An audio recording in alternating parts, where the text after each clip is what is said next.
Hey, hey, hey, listen up, listen up. Yay!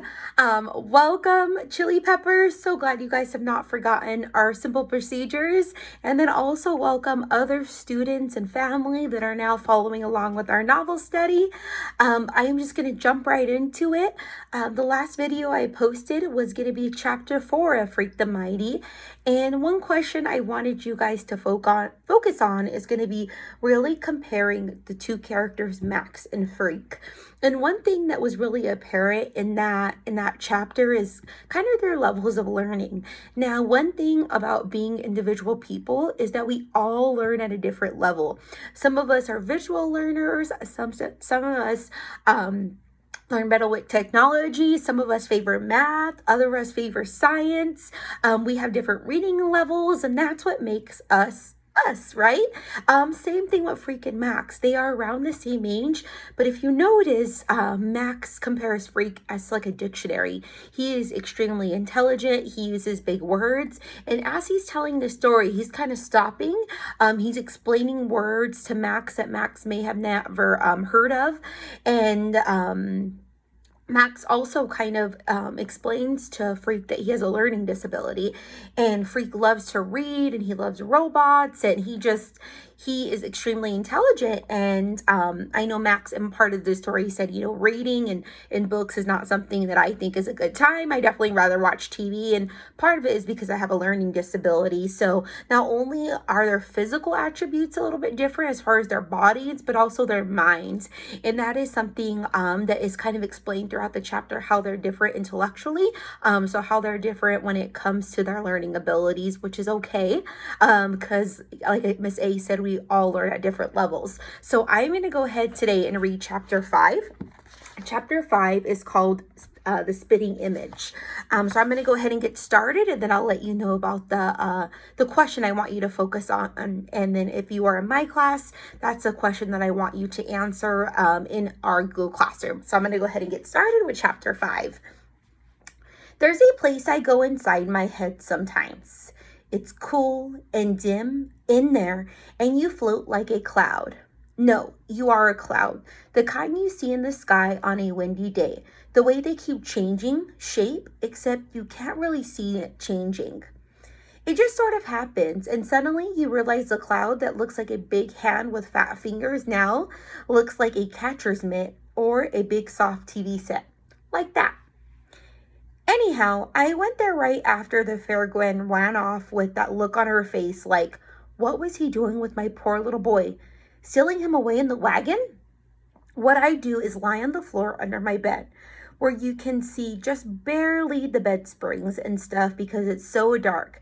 And before long, I'm somewhere else, sort of floating, and it's so cool and empty in there. You don't have to think about anything. You're nothing. You're nobody. Nothing matters. You're not even there. Time out.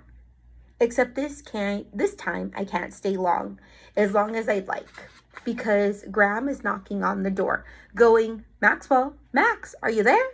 Please answer me, dear. It's important. Yeah, right, but I wedge out from under the bed. There's getting to be less and less room under there, and I dust myself off and open the door. There's no lock, but Graham has this thing about waiting until I say, come in. She makes a big deal about intruding. Maxwell, she says, and takes a little step inside the room, and you can tell she'd rather not be here. She makes his face because the place is dark and messy, and it probably smells like my socks or whatever.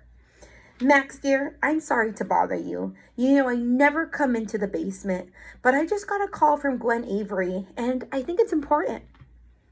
Uh-oh, I'm thinking, now that Fair Gwen is calling my Graham, probably were to report a great hulking beast that lives in the cellar, and I close up inside, waiting for the worst. She's called to say how sorry she was, Graham is saying. Huh? I guess she came to pick up her little boy, is that right? You and Kevin were making friends? Making friends? What a wet idea that is. But Graham gets her feelings hurt pretty easy, so I don't actually say that. What I say is, yeah, I guess so. Graham is uneasy. I could see her eyes fluttering nervously around the room like she's crossing the border into a really foreign country. This is good a place as any to mention that even though Graham is my grandmother, she doesn't look like a granny. She looks more like a mother because she was, as always says, a mere child myself when my real mother was born. Well, I get the impression poor Gwen wasn't expecting to see you looking so big, and now she thinks she's offended you. Does that make sense? I guess so. You know her, huh? Oh my, yes, says Graham. Gwen was a good friend of your mother's. They were both pregnant at the same time. Then later on, you and little Kevin went on to the same daycare. Did you know that? I give a shrug because I don't really like Graham to know too much on how I remember about way back then. Graham is saying, she said, she especially wanted me to tell you this, Max. She said she's delighted that you and Kevin are going to be friends. That's the word she used, delighted. And she's inviting you to supper. First thing without thinking, I say, do I have to? Graham reaches out and she puts her hand on my shoulder, real light and feathery. You can feel how nervous she is just to touch me and how it makes her feel uncomfortable to have to look up at me because did I mention I'm a lot bigger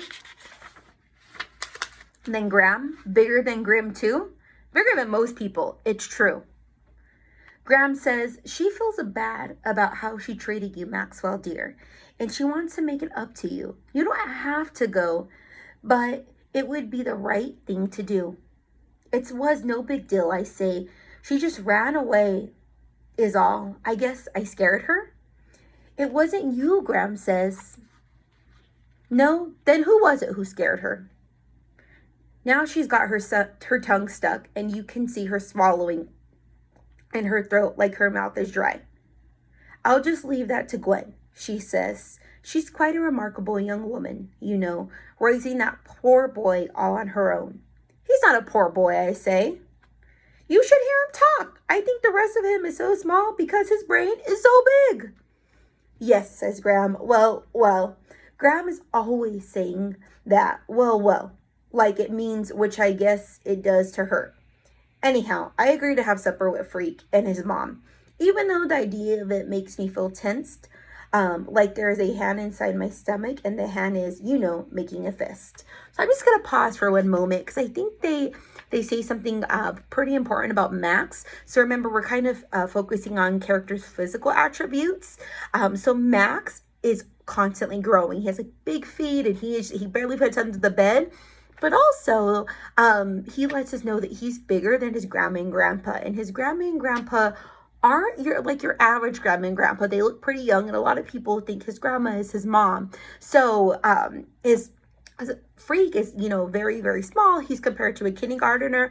But Max is actually bigger for his own age. Just wanted to throw it out there, but I'll go ahead and continue. It turned out to be not so bad. The fair Gwen right away, she's beaming at me, bouncing around the kitchen and talking a mile a minute. So fast, the words kind of smushed together. So did Susan, excuse me, your grandmother and your mom and I were at this until she got married. Excuse me, I never could abide by that man. I always thought she was just crazy and scary. Is that okay that you won't be offended? Like that. It's like this delay while I sort it out. And then I go, yeah, Graham told me. And the stuff about her knowing my father and thinking he was sick in the head, I decide no comment is the way to go. You were the cutest little baby, Gwen says. I remember like it was yesterday. We were all of us were in the living room in the tenements in those days because the rent was so cheap and we were all starting out. Freak is on the floor digging through the packing boxes for pots and pans and stuff. He's almost inside the box. All you can see is his funny little rear end sticking out. You think he was maybe 2 years old. That's how small he is until you notice where his leg brace makes a lump in his pants. From inside the box, he goes, "Hey, Gwen, leave the guy alone, huh? You're going spastic." Am I? Gwen says. She's at the counter going through drawers and looking for spoons or whatever. Sorry, Max. That is, I'm sorry we got off on the wrong foot. It's just, Freak's head pops out of the box and he's got this wicked know-it-all grin. What she means is, you're a spitting image of your old man. Gwen says, Kevin, please. And her voice is really small, like she's embarrassed. Yeah, I say, everybody says that. They do? I shrug. Is it really such a big deal for a boy to look like his father? Which is a typical butthead thinking, because of course it's a big deal if your father happens to be in prison, which everybody in town knows about. It's not like there's any secret about what he did or why he's there, except everybody acts like it should be a secret. And the bigger I grow and the more I look like my old man, it gets worse. You really knew him, I say. I mean, him and my mom when they were together? Not very well, Gwen says. She's looking for a night to slice open a pack of hot dogs. I never saw much of your mom after they got married. He made it difficult for your mother to have any friends. There's a knife on the table, and I pick it up and hand it to the fair Gwen. She doesn't flinch away, and I decide she's okay. She's really pretty cool. So, Freak is saying, when do we eat? My fuel cells are depleted.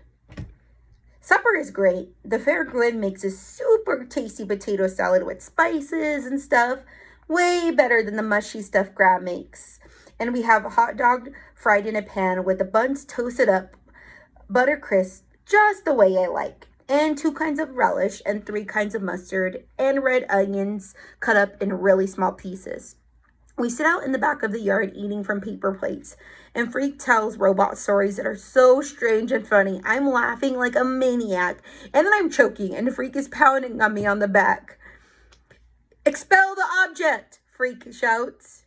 Regurgitate, you big moron, and he gives me a big thump, and I cough up this yucky mess, but I'm still laughing like a total moron.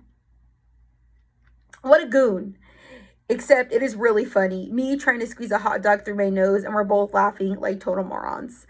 This is great, Gwen says, looking at Freak and me. I'm so glad we decided to move back, I feel like we're all getting a fresh start. It's time to go home. Graham gets nervous if I'm not back before dark. Everything seems really great, just like Gwen says, except when I lie down on my bed, it hits me. Boom. And I'm crying like a baby. And the really weird thing is, I'm happy. So guys, that was chapter 5. Now the next question I want you guys to focus on that was kind of mentioned in this chapter, but also in the previous chapter. So if you need to go back and listen, that's definitely something that you can do. I want you to focus on the life of Max and why he lives with his grandparents and how he feels about it. So kind of like his story. We know Freak's story. He is raised by his mom, but what about Max? Because he's given us a little bit of each chapter of his background, of his parents and his living situation. So that's the question I want you to focus on. I'll have it posted in Google Classroom. The next chapter is chapter 6. Chapter 6 is called The Close Encounter of the Third Kind. So we'll get to it. Thank you so much for listening.